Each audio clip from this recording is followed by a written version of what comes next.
এভাবেও যে ব্যবসা করা যায় আসলে আমি না গেলে বুঝতামই না। আজকে আমি গেছিলাম চট্টগ্রামের কোরিয়ান ইপিজেটে। ওখানে গিয়ে দেখলাম যে আসলে আমরা যে তথাকথিত ফ্যাক্টরিগুলো দেখি, যে গার্মেন্টস প্রতিষ্ঠানগুলো দেখি, এই কোরিয়ান ইপিজেটের কাছে এগুলো কিছুই না।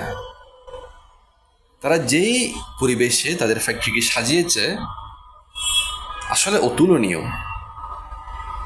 আমি দেখলাম যে কত সুন্দর পরিবেশ।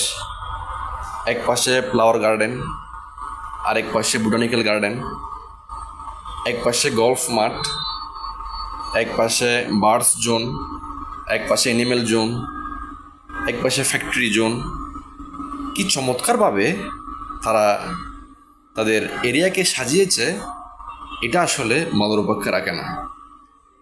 বাংলাদেশে যারা গার্মেন্টসের মালিকরা আছে তাদের কাছে আমি মনে করি যে ইয়াং ওয়ান কর্পোরেশন এক উজ্জ্বল দৃষ্টান্ত স্থাপন করে আছে। তারা যে প্রাকৃতিক পরিবেশে তাদের ফ্যাক্টরিকে সাজিয়েছে, এতে তাদের শুধু ফ্যাক্টরির প্রোডাকশন বাড়বে তা না, পাশাপাশি তাদের যে ওয়ার্কাররা আছে, কর্মীরা আছে, এমপ্লয়িরা আছে, তারা সুন্দর পরিবেশে সতেজ আবহাওয়া নিয়ে, সুদৃঢ় মনোবল নিয়ে কাজ করতে ইন্সপাইরেশন পাবে।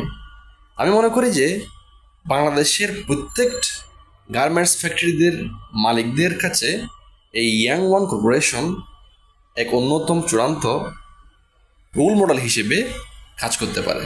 ধন্যবাদ সবাইকে।